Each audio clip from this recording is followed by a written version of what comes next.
eCarrierChecks is the key, innovating the process, can't you see? With the platform so smooth, keeps the workflow tight, efficiency and value, that's every single night. Risk profiles, they got 'em and it's no joke. North America's the stage and they never choke. Metrics on point, updated without fail. Chameleon carriers, they're on the trail. Don't play with unsafe companies, don't be that guy. eCarrierChecks, keeping it safe under the sky. 40 plus filters with the search that can drive carrier information in the FMCSA archive. Find your carrier with precision and needs. Location, equipment feeds. They got the keys. FTL shipper leads. They're right there for you. Real-time authorities, what they do. Crazy, breezy, ultimates. The dashboards away. Freedom from low boards. They got it every day. eCarrierChecks, the architect leading the way.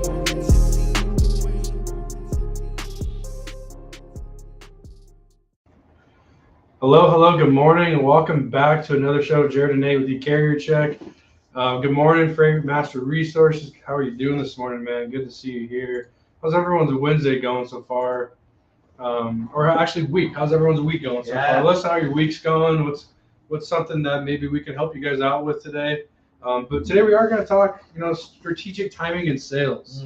Obviously, timing is one of the hardest things when it comes to sales. When is the right time to contact someone? When's the right time to follow up?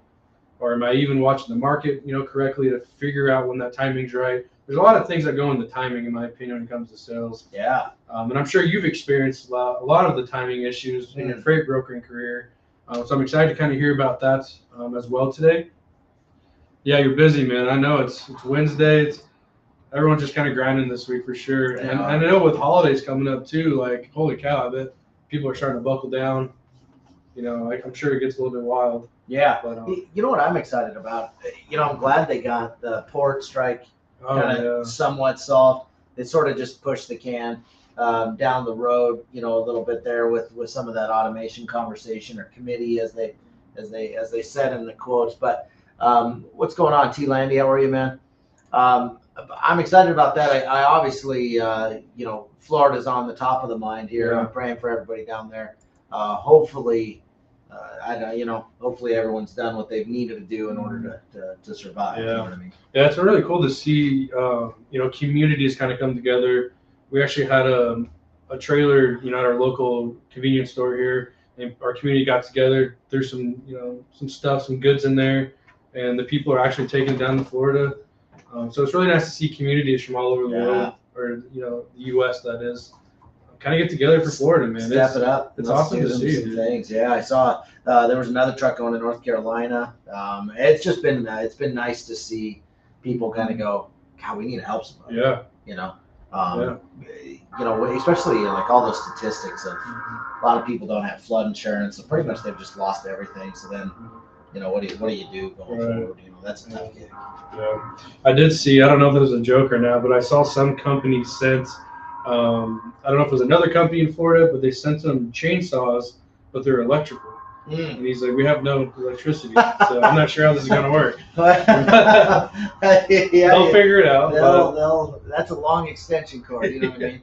They have to because the government damn sure ain't going to do it. Boy, they're really getting a lot of flack. That I know they were saying they were sending $700 to these people down in North Carolina. I'm like, man, these people lost hundreds of thousands of dollars in homes and property and all this, and I'm like, yeesh, that's rough. I can't even imagine if I woke up tomorrow, all I had was a shirt on my back. Where do you start? Right. You know what I mean? Well, first off, you have all that debt because you probably have a mortgage. Everybody's got a house payment, right? So you kind of go, well, where do we start? Gosh, man. Nothing to show. I feel for those families. I'm excited to talk about, kind of timing of things. We're going to kind of hit on this and really get into it kind of deep. Build a new carrier relationship for dedicated using ECC. Best tool out there, in my honest opinion, for brokers and carriers. I really appreciate that, man. Thank you. Thanks for the feedback. It is truly one of the most interesting sourcing platforms that you can find for carriers, especially because you're really able to dive down get really, really, really deep with that. So I love how deep our algorithms go. I think something that's really interesting, and we want to share some statistics with you. And we have an interesting audience, and the industry itself is really starting to get outsourced. You know, for those of you who are on, you have probably been check called.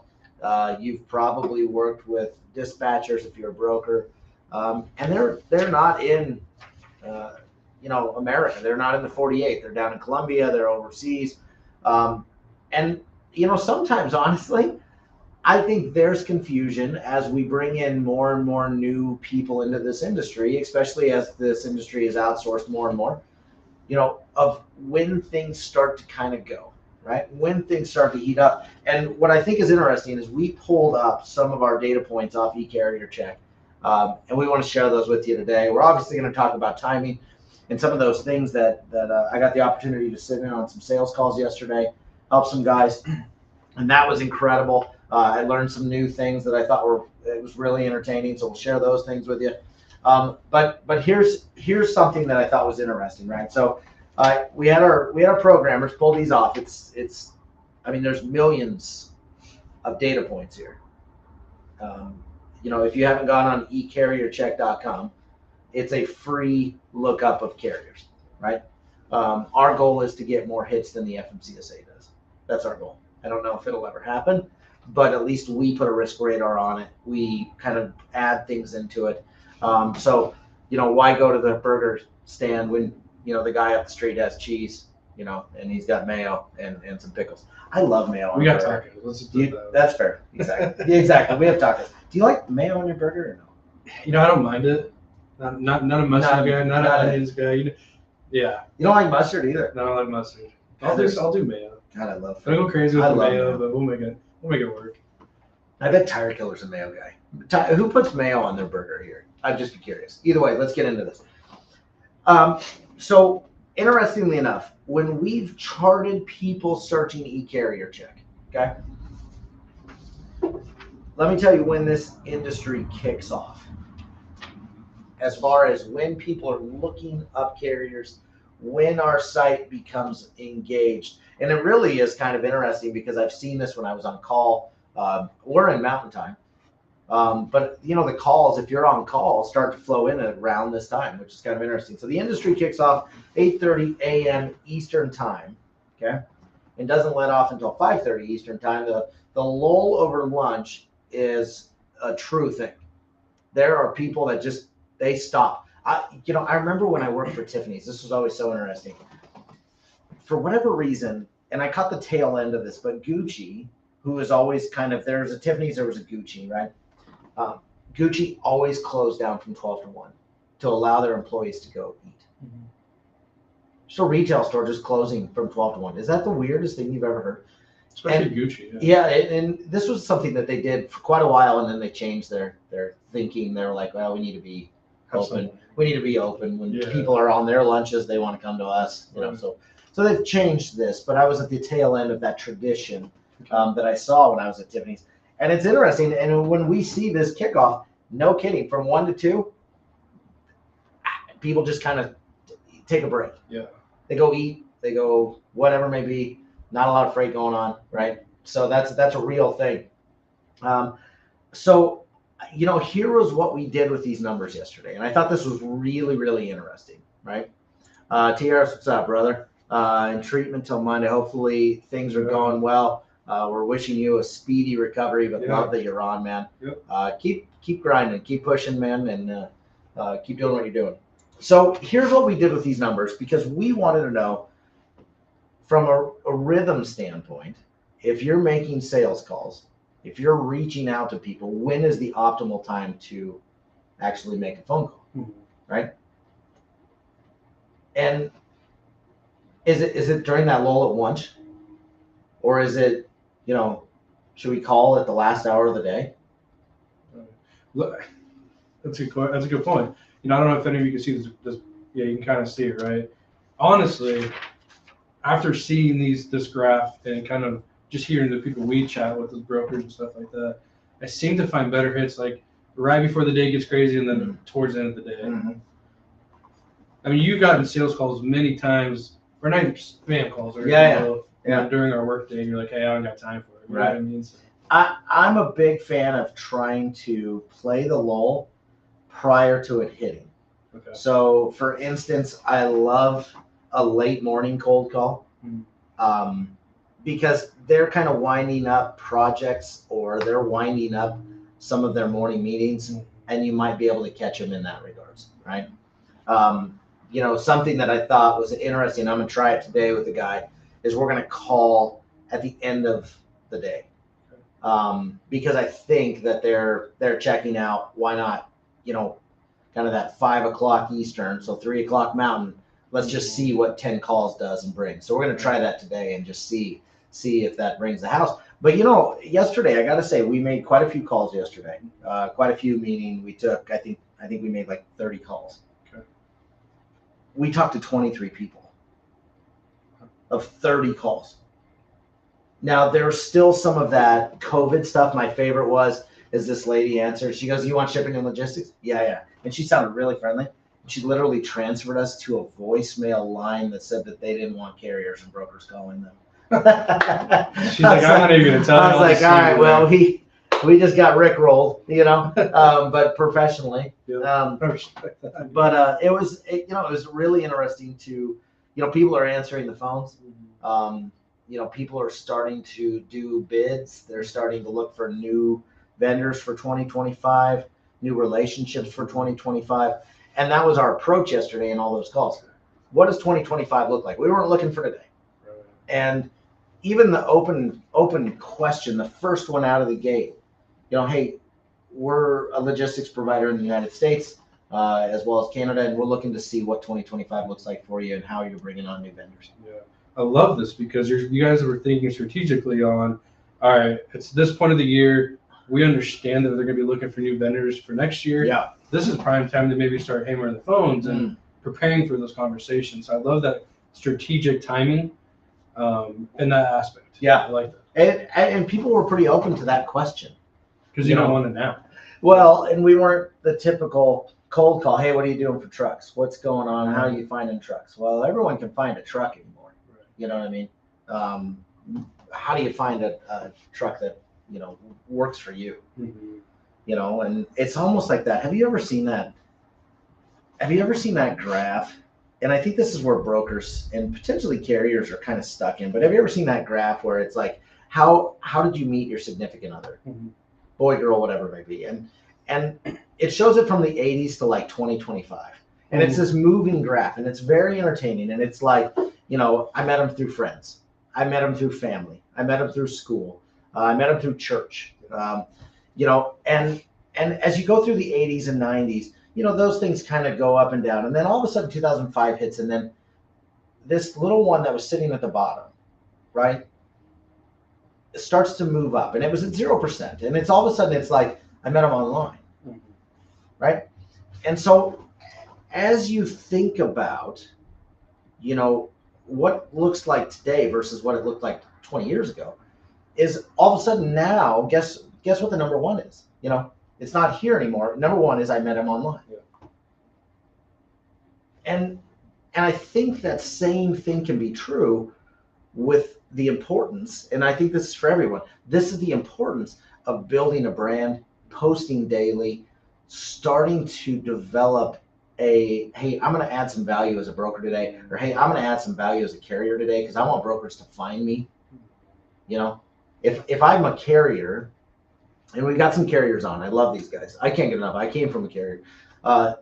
If I'm a carrier and I'm snapping, I love this lane, or I'm snapping like, hey, just loaded this up, heading from Illinois to Texas today. Honestly, I even like, hey, I just stopped at, this is my favorite station, my favorite fuel station. Or I love this barbecue place in Tennessee, try it out, right? I love following drivers that have those stories. And if I can find something that makes sense for them, believe you me, I'm going to call that cat and say, hey, I know you're busy, but are you running these lanes by chance? And where do you need to be at for running miles? So I think this chart of, you know, the rhythm that we're in is that a lot of things are going up with online and how to get, hit. And I think what that means is, how do you get a shipper? Well, it used to be 90% was pick up the phone, right? And then all of a sudden our chart swayed, and then it was email, right? And then all of a sudden it kind of went to text, and now all of a sudden we're kind of seeing that sway into online. So when you guys are thinking about, well, what's 2025 look like for me, or what's 2024, the end of it look like, you need to start your brand journey, whether you work for somebody or you don't, so that people know who you are. And it's very noisy out there, so you got to be a little bit different, even in branding. You know what I mean? Yeah, there's something to be said about being noticed, and there's always, my mom always said there's someone's always watching, right? Yeah. So it all goes from to your social media accounts, LinkedIn, Facebook, Twitter, whatever, right, to what you're doing in person. If you're in your truck driving down the road as a carrier, or you're repping your freight broker brand, there's something to be said about people are always watching. So yeah, you definitely gotta be professional, start that online brand. Because I'll be honest, my job 2 jobs ago, before I moved back here to where I live now in Gearing, my employer asked me if I knew someone, and I was like, well, I'm not from here, so I don't know. Right. Well, our first thing was, we went to their Facebook just to kind of get a good feel for them. Right. That's just our human thing we do. We go to this thing, we look them up somewhere. Absolutely. Let's get a good feel for this person. And that's what brokers and carriers do. That's what shippers do. Yeah. I know they're doing. Yeah, absolutely. And I think something that you're starting to see tweak up a little bit or go up in this chart, obviously emails, calls, that old school walk-in, mentality of an old school walk-in, that's starting to creep up on the list. And so, you still have online, you still have calls, and then those walk-in things. I think email is really challenging, but I think DMing people and letting them know and bringing them value and saying, hey, I would love to pick your brain. You're a shipping manager or you're a broker. How do I find more business this next year? What is it what are you looking for from a carrier? What are you looking for? What are your goals? Right. Sometimes you don't even know what the goals are of that guy. So you've got to really have good questions. Yeah. And I think that's something that if we were going to break into the rhythm of questioning, that's something that you really got to dive into. We could actually dive into an entire show on questioning, in my personal opinion. Right. But that's something that we've got to continue to get better at, because right now those questions are 1990, right. 2000, and we got to get into 2020 with our questioning, in my mind. No, I 100% agree with that. One of the things I kind of was thinking about too this week was, how do brokers get strategic with like commodities? We talked with a couple brokers that have their niche, and maybe it's produce, or maybe it's like material, like construction material, or roofing material. Yeah. How do brokers how do brokers get a good understanding of what commodities, what's hot, what's not? When is peak season? You used to be that broker. You were doing some roofing, right? Yeah. Back in the day. How do brokers stay on top of what's hot and what's not nowadays? How do they be strategic about finding some of these commodities and reaching out to these shippers to maybe gain some business? This is so funny. I got to tell you why I got into bulk. Okay. Yeah, tell me. So we got into roofing because summer months, they're blowing out shingles, right? So I started, I think, in June, and I was like, I'm going to start calling some roofing companies. Okay. We got to October and nobody's buying shingles anymore. I'm like, what the hell am I going to do? So guess what I did? I reached out to my client and I said, hey, what do you guys move in the winter? I know you're seasonal. What do you move in the winter? And he goes, well, we make all our shingles. And I go, okay, well, what's that mean? And he goes, well, we bring in bulk trucks full of this. We bring in bulk trains full of this. We mix them together and make a friggin' shingle. And I'm like, okay, well, how do you do that? And they had pretty good relationships already in place, but he knew that I was willing to learn. He was willing to teach me. And guess what we did in the winter? We helped make shingles, right? And so one of my favorite brokers, I talk to him all the time. In fact, I love seasonality if you understand how to play the wave. And I'll give you an interesting example. And for anyone that's in New England, I would love to know what these stores look like, okay? There's 10 of these that are open this winter. I'm excited to hear how they go. But across all of these abandoned malls across the country right now, there is a Spirit Halloween store in these things. In fact, if anyone knows the Spirit Halloween supply chain guy, I really would love to meet him and just pick his brain for 7 hours on this show. We just got our store back. I can't get enough of this guy, right? So we have a Spirit Halloween here. The logistics and supply chain of this has just got to be wild. But guess what? They go hard for 30 days and then they're out. Well, guess what they're doing this year? That's it. They take off now the word Halloween and they're going to have Spirit Christmas. Interesting. So they're trying this out. There's going to be 10 stores up in the New England area or somewhere up in that area, 10 to 12 stores, and they're having Spirit Halloween or Spirit Christmas, right?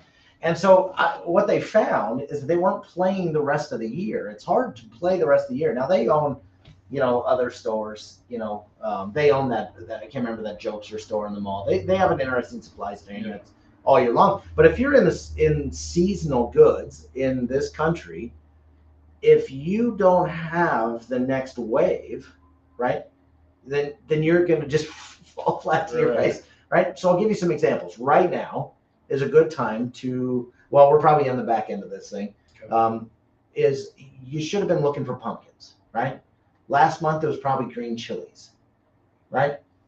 If you think about what's good at the store, at the grocery stores, everyone has a Safeways, King Supers.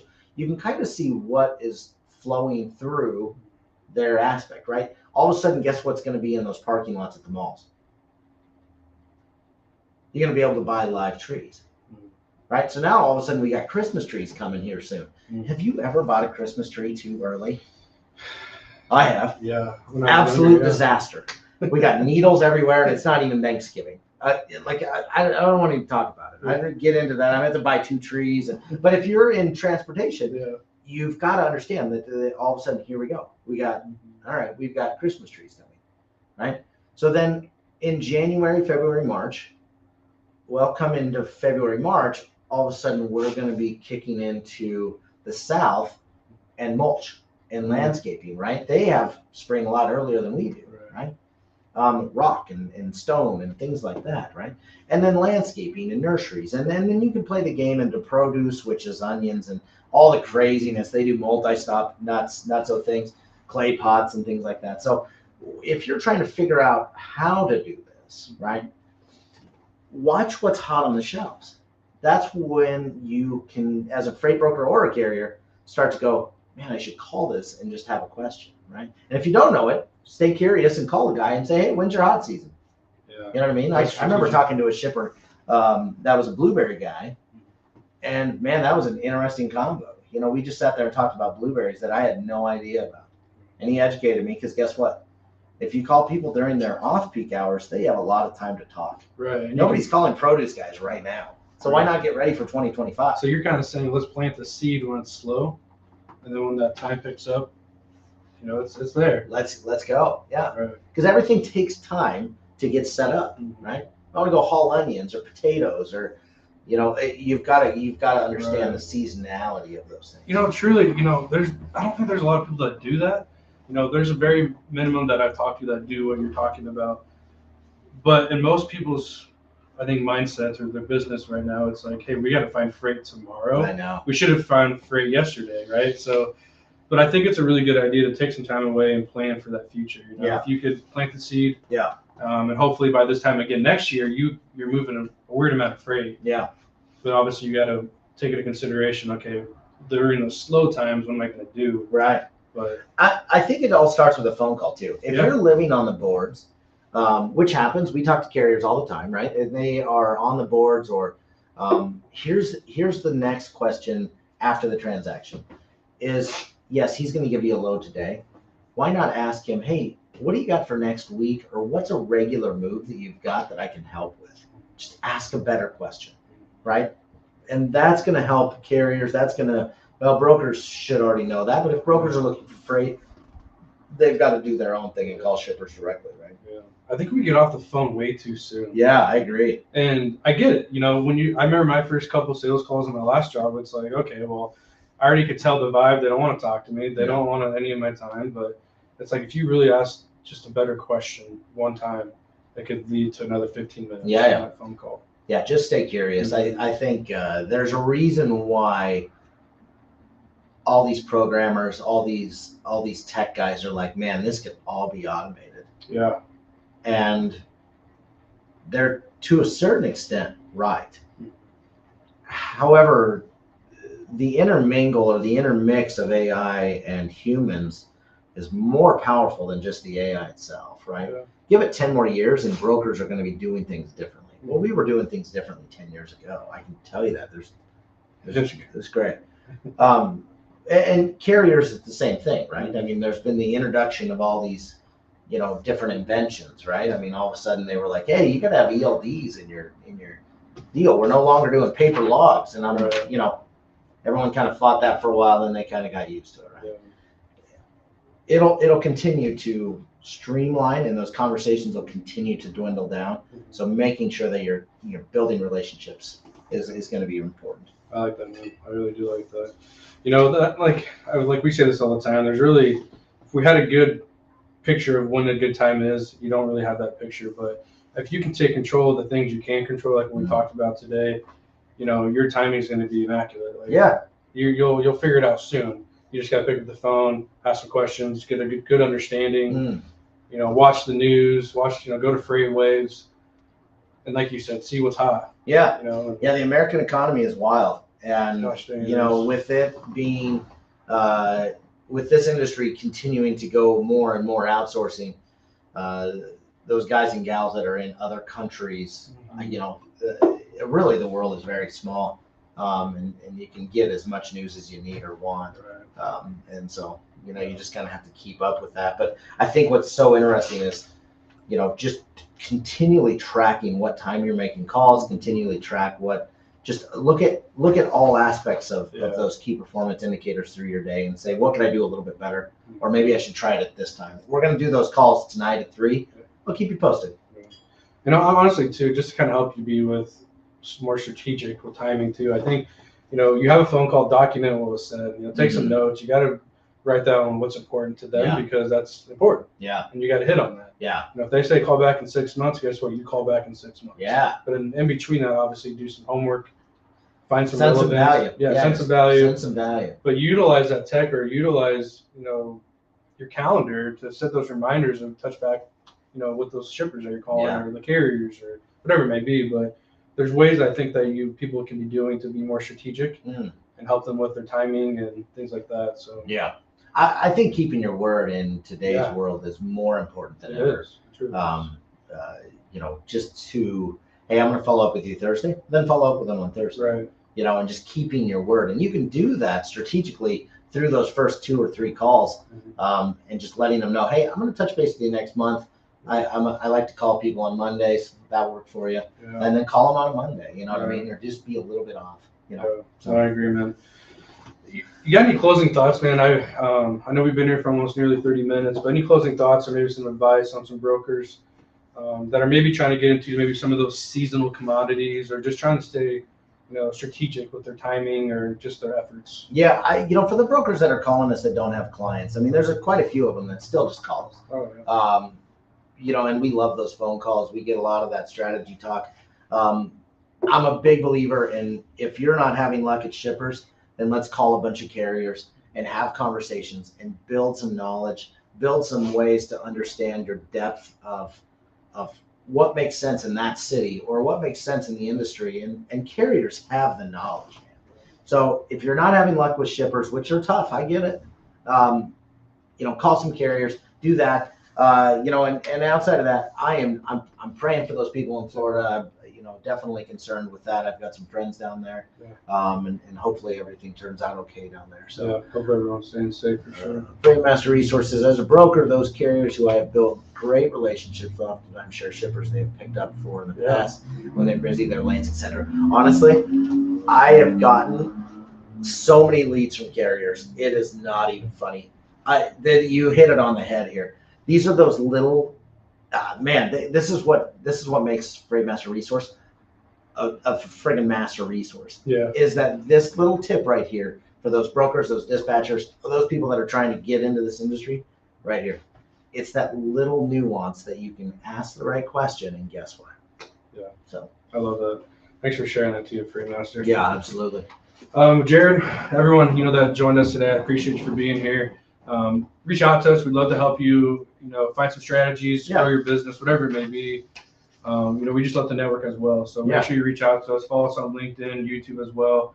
We appreciate our community. Our YouTube has been immaculate because of everyone watching. So we're going to continue to put out good content. And if you have any ideas, send them over to us. We'd love to hear them. But tune in Friday. We do got a special guest.